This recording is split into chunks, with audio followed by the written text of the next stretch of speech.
पुढच्या बातमीकडे वळूयात। महाराष्ट्र लोकसेवा आयोगाच्या अंतर्गत होणाऱ्या परीक्षा पद्धतीमध्ये काही धोरणात्मक बदल करण्याचे संकेत महाराष्ट्राचे मुख्यमंत्री देवेंद्र फडणवीस यांनी दिलेत। या बदलाच्या बाबतीमध्ये सध्या लोकसेवा आयोगाची परीक्षा तयारी करणाऱ्या विद्यार्थ्यांचं काय मत आहे हे जाणून घेतलेलं आहे आमचे प्रतिनिधी अविनाश पवार यांनी।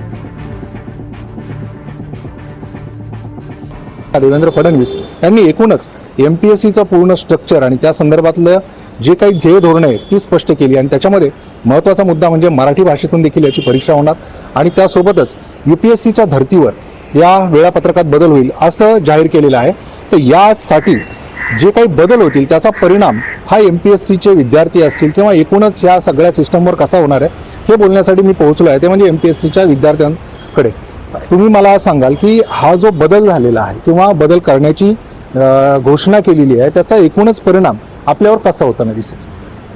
परिणाम तर आता काय होणार नाहीये। परिणाम केव्हा होणार आहे? काल त्यांनी ज्या पद्धतीने सांगितले एमपीएससी मध्ये यूपीएससी प्रमाणे स्ट्रक्चरल बदल केले जातील, ह्या स्वागताचं फडणवीस साहेबांचं राज्यभरातून माझ्यासहित सर्व विद्यार्थ्यांचं स्वागतच आहे। परंतु पाठीमागे ज्या काही गोष्टी घडलेल्या आहेत, वेळेवरती निकाल न येणे, वेळेवरती मागणीपत्र न पोचणे, वेळेवरती जाहिराती न निघणं, वेळेवरती निकाल लागून सुद्धा जॉईनिंग न भेटणं, जसं की उदाहरण सांगायचं झालं तर PSIची गेल्या 2.5-3 वर्षापासून ते मुलं वेटिंगला आहेत। राज्यसेवेच्या 2 बॅचेस वेटिंगला आहेत, आता त्यांचं एप्रिलमध्ये जॉईनिंग भेटत आहे।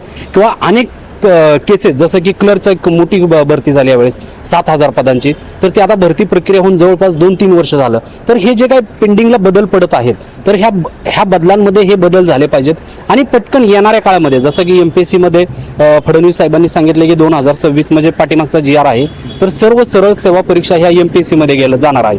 तर आमचं म्हणणं आहे की त्या पटकन परीक्षा एमपीएससी मध्ये गेल्या पाहिजेत। याचा दूरगामी परिणाम कशा पद्धतीने होणार आहे, त्याच्यात सहजता येणार आहे की अजून काही त्याच्यामध्ये क्लिष्टता होणार आहे? सहजता येईल। खरं म्हणजे राष्ट्रीय स्तरावरती समान अभ्यासक्रम आणि पारदर्शकता ही एक व्यवस्था निर्माण तयार होऊन जाईल। त्याचबरोबर राष्ट्रीय स्तरावरच्या स्पर्धेमध्ये लोकसेवा आयोगाच्या स्पर्धेमध्ये मराठी विद्यार्थ्यांचा टक्का वाढेल, मराठी साहित्याची निर्मिती चांगली होईल, दर्जेदार मराठी साहित्य निर्मिती होईल। पण त्याचबरोबर विद्यार्थ्यांची जो भाषेचा न्यूनगंड असतो की मराठीमध्ये आपण राष्ट्रीय स्तरावरची स्पर्धा देऊ शकतो का, तर हा न्यूनगंड कमी होऊन जाईल। एक म्हणजे आत्ताच नुकताच अभिजात दर्जा मराठीला दिल्यामुळे साहजिकच मराठीचा प्रशासकीय व्यवस्थेमध्ये वापर व्हावा, जास्त मराठी वापरावी असा शासन आदेश आला होता। ह्या आदेशाची कधी परत भविष्यात गरज लागणार नाही आणि विद्यार्थ्यांना मराठीमध्ये चांगली तयारी करता येईल। ग्रामीण भागातले जे विद्यार्थी आहेत त्यांना खरं म्हणजे ह्या आदेशामुळे न्याय मिळेल, कारण की त्यांना मराठीमध्ये जास्त मातृभाषेतून अभ्यास करण्याची सवय असते आणि ते कुठेतरी याला तयारीला लागतील। निश्चितच मराठीला अभिजात दर्जा मिळाला, तो प्रशासकीय वापर देखील त्याचा वाढावा असं मत आहे। एमपीएससीच्या या परीक्षेच्या जो धोरणामध्ये बदल झाला आहे त्याचा खऱ्या अर्थाने तुमच्या संपूर्ण याच्यावर कशा पद्धतीने एमपीएससीवर परिणाम होणार आहे? नाही, एमपीएससी मध्ये नक्कीच धोरणात्मक बदल होण्याची गरज आहे, कारण की तुम्ही पहा 2-2, 3-3 वर्ष प्रक्रिया पूर्ण व्हायलाच वेळ जातो। म्हणजे एखादी जाहिरात जर 2023 मध्ये आली तर 2026-27 पर्यंत जाणार का त्याच्यासाठी वेळ? म्हणजे 2022-21च्या जे बॅचेस आहेत राज्यसेवेचे असतील PSIच्या त्यांना नियुक्त्यामध्ये अजूनपर्यंत अडचणी येत आहे आणि ज्या अनेक पदभरती एमपीएससीच्या ह्या न्यायालयीन प्रक्रियेमध्ये अडकत आहेत। मग असं का होतंय की काय टेक्निकल अडचणी येतात की प्रत्येक परीक्षा ही न्यायालयीन प्रक्रियेमध्ये अडकते? तर ह्याच्यासाठी नक्कीच धोरणात्मक बदल होणं गरजेचं आहे।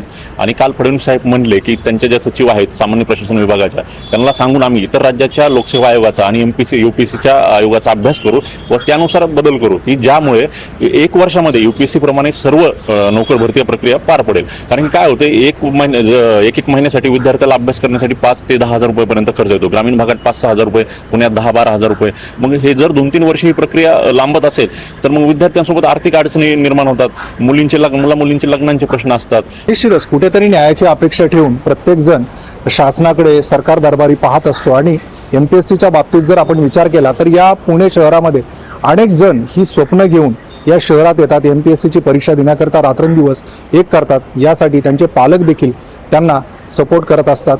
आर्थिक बाजू ह्या तपासून निश्चितच पुढचा जो कालखंड लागतो आहे एकूणच या एमपीएससीच्या परीक्षेच्या विद्यार्थ्यांना सेटल होण्यासाठी तो कुठेतरी विचारात घेऊन आता सरकारने या बाबतीत जर ठरवलं आहे धोरणात्मक बदल करण्याचा तो आता व्हावा अशीच अपेक्षा प्रत्येक